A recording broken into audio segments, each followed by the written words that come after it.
Every success story has a hidden side. We uncover what really happened behind the fame, fortune, and power. Imagine paying thousands of dollars for what was advertised as the world's most exclusive music festival, a private island in the Bahamas, luxury villas, gourmet meals prepared by celebrity chefs, performances from major artists, supermodels, crystal clear beaches. It looked less like a festival and more like paradise. But when guests finally arrived, paradise didn't exist. Instead of luxury villas, they found disaster relief tents. Instead of gourmet dining, they were handed simple packaged sandwiches. Luggage was piled in muddy parking lots. There were no headline performances. Thousands of excited guests suddenly realized they had paid for a dream that had never been built. Within hours, the event became one of the biggest public disasters of the social media era. The photos spread around the world, destroying reputations almost overnight. But this wasn't simply the story of a failed music festival. It was the story of ambition, influence, marketing, and promises that grew far beyond reality. So how did an event promoted by some of the world's biggest influencers become one of the most infamous business disasters in modern history? To understand the collapse, we first have to understand the dream. Long before the headlines, the lawsuits, and the documentaries, there was an ambitious entrepreneur determined to build something extraordinary. His name was Billy McFarland. Unlike many successful business founders, McFarland wasn't famous for creating products people used every day. Instead, he built his reputation on selling exclusive experiences and convincing investors that he could change industries through technology and bold ideas. He understood something incredibly valuable. People weren't just buying products anymore. They were buying status, the feeling of being invited somewhere others couldn't go, the opportunity to post experiences that looked extraordinary on social media. That idea would eventually become the foundation of Fyre Festival. Around the same time, rapper Ja Rule was looking beyond music and exploring new business opportunities. Together, McFarland and Ja Rule introduced a company called Fyre Media, a platform designed to simplify booking celebrities and entertainers for private events. On paper, it sounded like a modern solution for an outdated industry, but launching the app required attention. And instead of using traditional advertising, they decided to create something much bigger, something the entire internet would talk about. The idea seemed almost impossible to ignore. What if they hosted the most luxurious music festival ever created? Not simply another concert, not another weekend event. A once-in-a-lifetime experience that combined music, luxury travel, celebrity culture, and social media into a single, unforgettable destination. The chosen location only made the dream even more powerful. The Bahamas. White sand beaches, turquoise water, luxury yachts, private villas. Everything looked designed for Instagram before anyone even arrived. The marketing team understood exactly what would capture people's attention.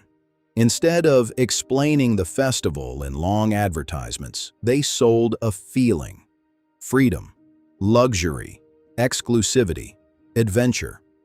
Then came the campaign that changed everything. Some of the world's most recognizable models and influencers traveled to the islands for a professional promotional video. Surrounded by crystal clear water, expensive yachts, and beautiful scenery, they created the image of the perfect escape. Soon after, dozens of influencers posted the same simple orange square on Instagram. No explanation, no details, just one mysterious image. The internet immediately began asking questions. Within hours, curiosity turned into global attention. When the promotional video was finally released, millions of people watched a vision that looked almost too perfect to be real. Private jets, luxury accommodations, famous faces, exclusive parties, world-class music. It wasn't just selling tickets. It was selling the idea that buyers would become part of an elite lifestyle that very few people could ever experience. The strategy worked better than almost anyone expected. Tickets sold for hundreds, and in some cases, thousands of dollars.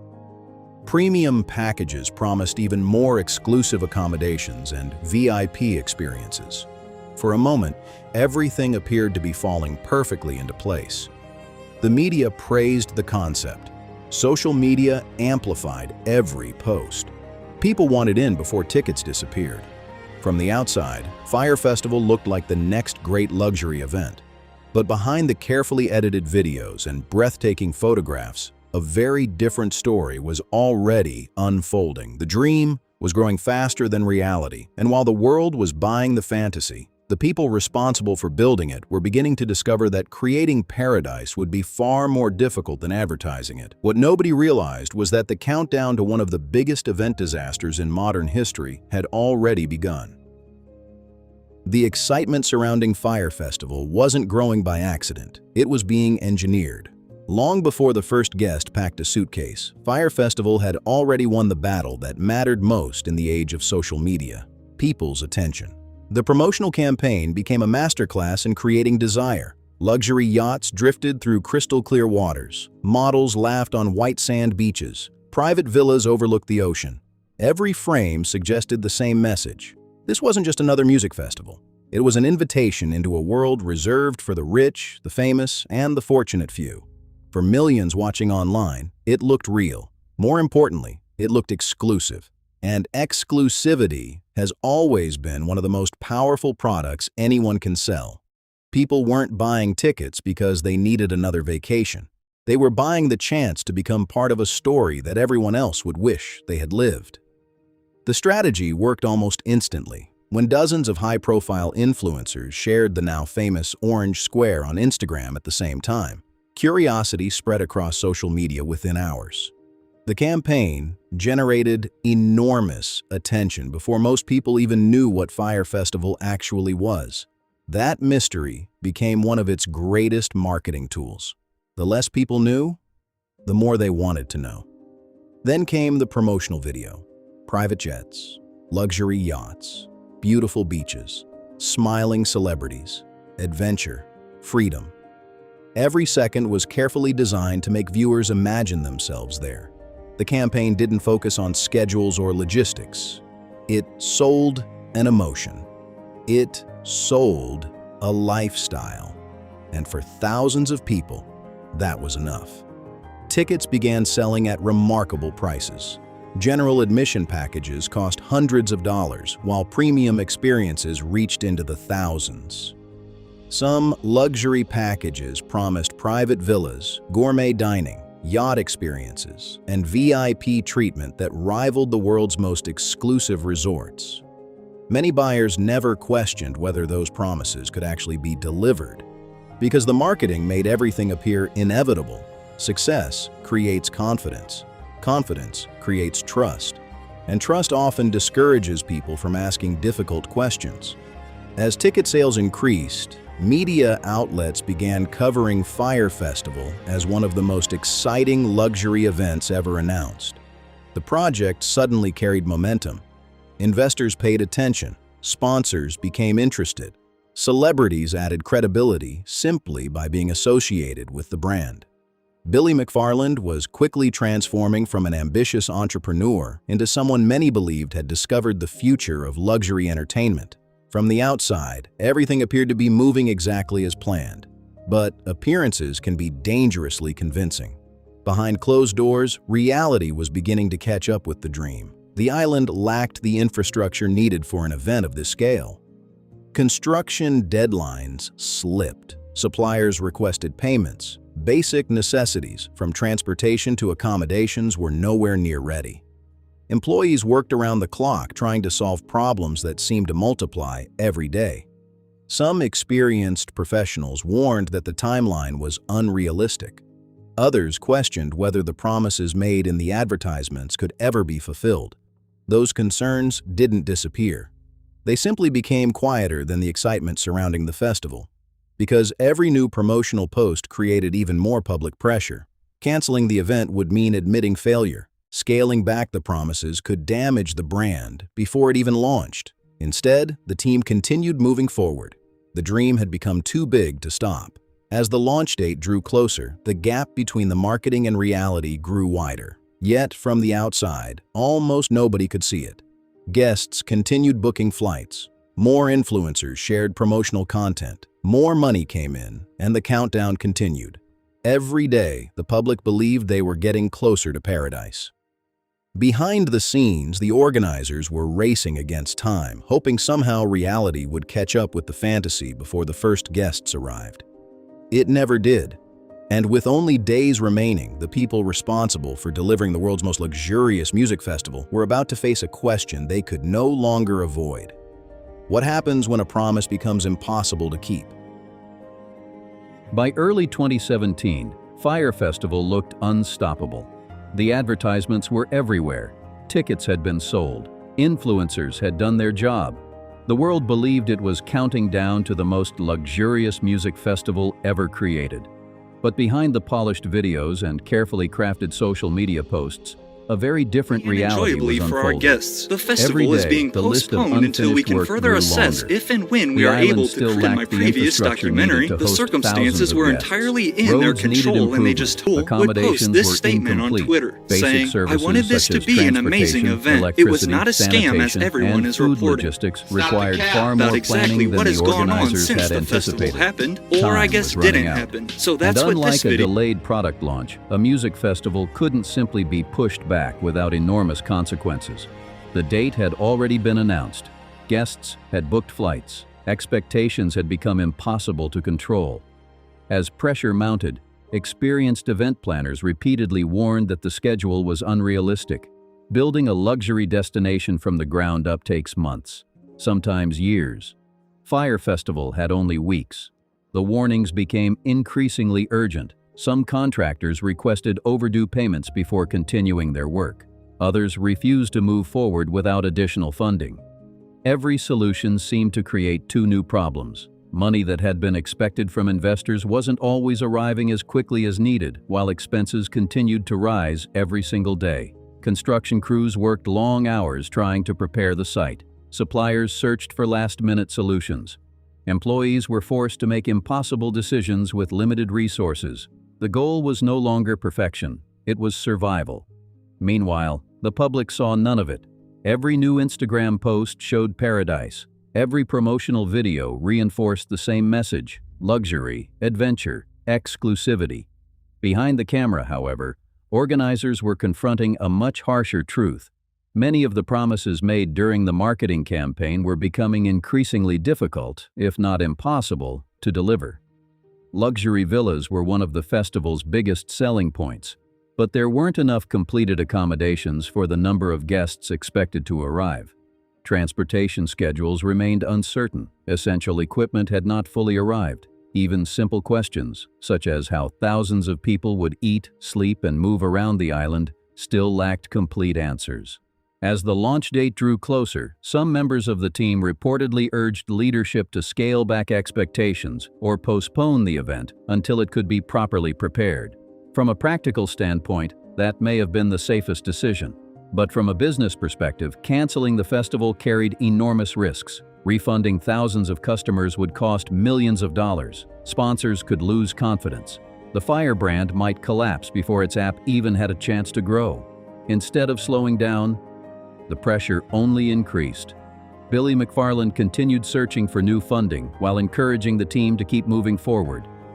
Each day became a race against the clock. Could they somehow finish everything before the first guests arrived, or at least make it look finished? That question would define the final days before the festival.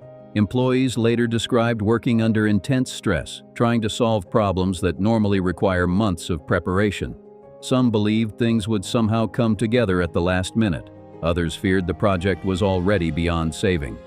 Still, the countdown continued. Thousands of travelers packed their bags. Private flights were scheduled. Luxury expectations continued to grow. No one outside the organization fully understood how fragile the entire operation had become. The dream that had captured the world's imagination was now resting on unfinished construction, limited resources, mounting debt, and hope. Hope that somehow everything would work. Hope that guests wouldn't notice what was missing. Hope that reality could catch up with the promises. But reality doesn't negotiate. And within days, the first planes would begin landing in the Bahamas. The moment those passengers stepped onto the island, the carefully constructed illusion would begin to collapse in front of the entire world.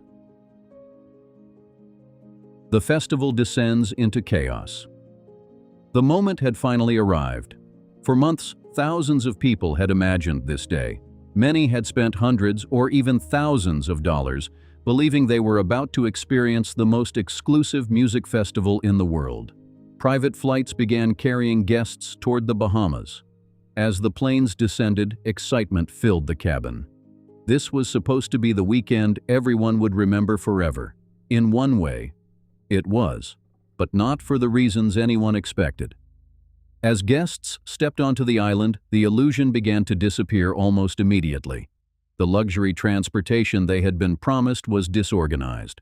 Staff members scrambled to answer basic questions. No one seemed certain where guests were supposed to go.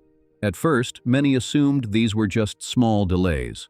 After all, large events often experience minor problems during check-in.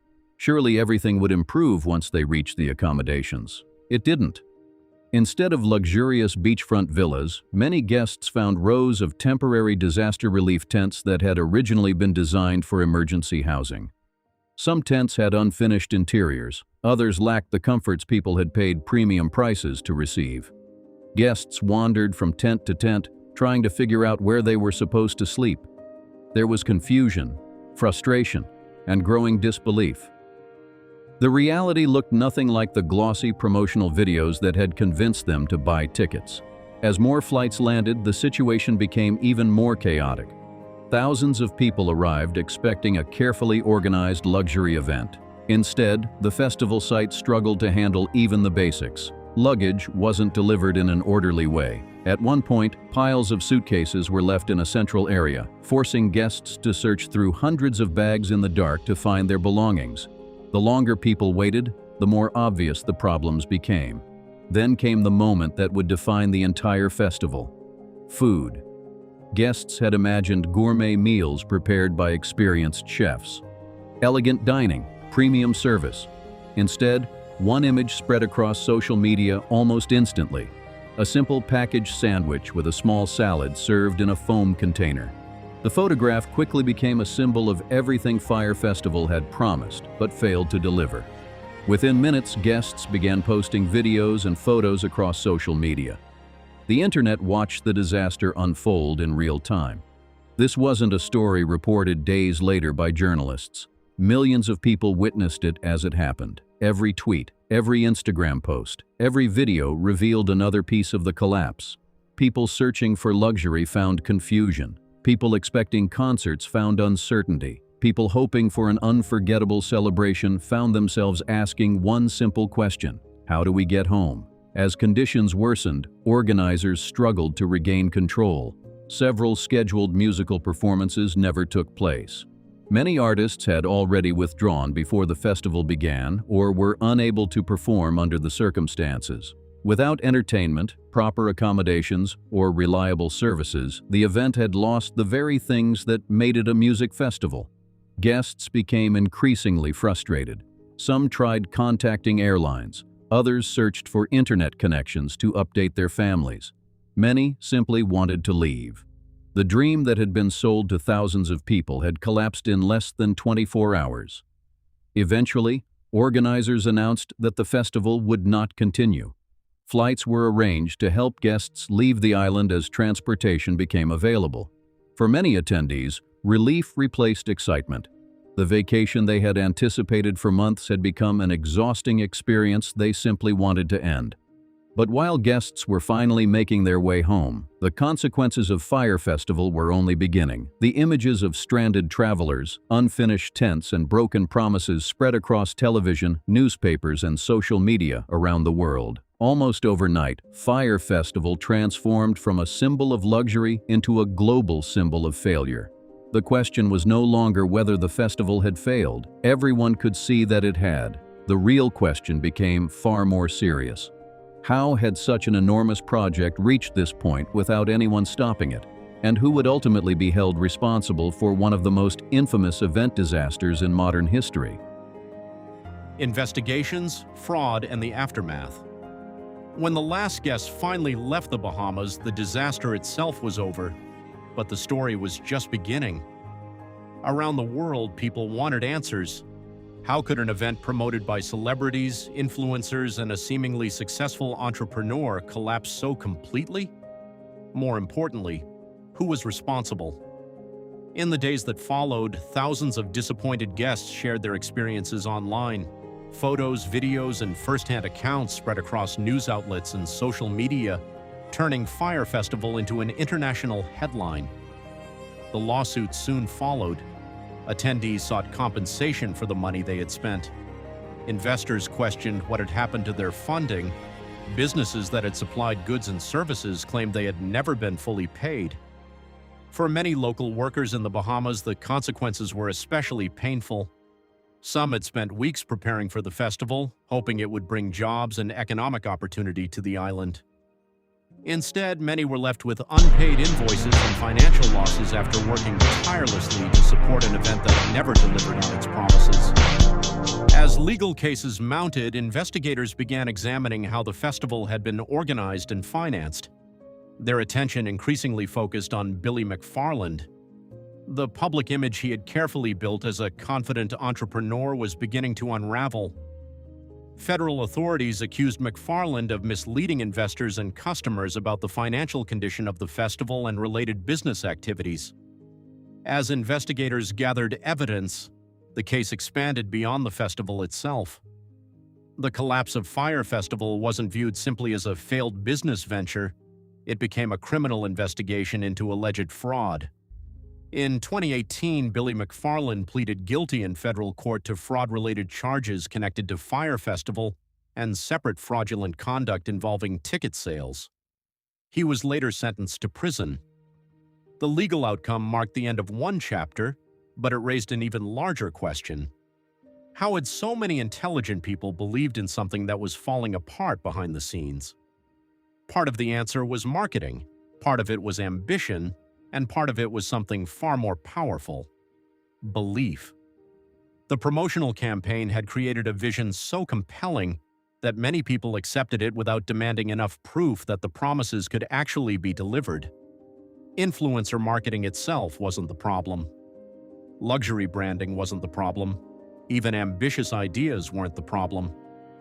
The danger emerged when image became more important than reality. Fyre Festival exposed how quickly excitement can overpower skepticism. It showed how carefully produced content can create confidence long before results exist, and it reminded businesses, investors, and consumers alike that popularity should never replace verification. The collapse also reshaped conversations across the marketing industry. Influencer promotions came under greater scrutiny. Consumers became more cautious about extravagant online promises. Brands faced growing expectations to be transparent about sponsorships and advertising. The festival that was supposed to launch a revolutionary business had instead become one of the most recognizable examples of modern marketing gone wrong. Ironically, Fyre Festival achieved worldwide recognition, just not in the way its founders had imagined. Instead of becoming a symbol of luxury, it became a symbol of over-promising, poor planning, and the dangers of believing appearances without asking difficult questions. For Billy McFarland, the consequences were profound. His reputation collapsed alongside the festival.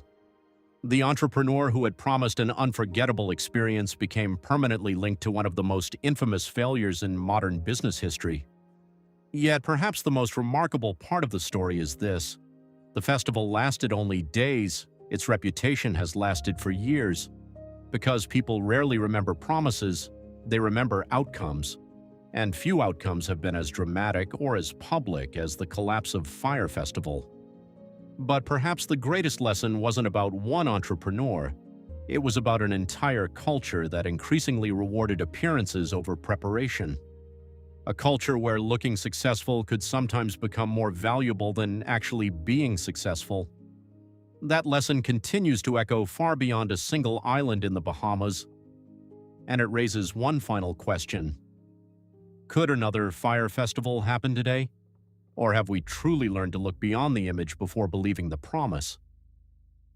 Legacy, lessons, and the final reflection.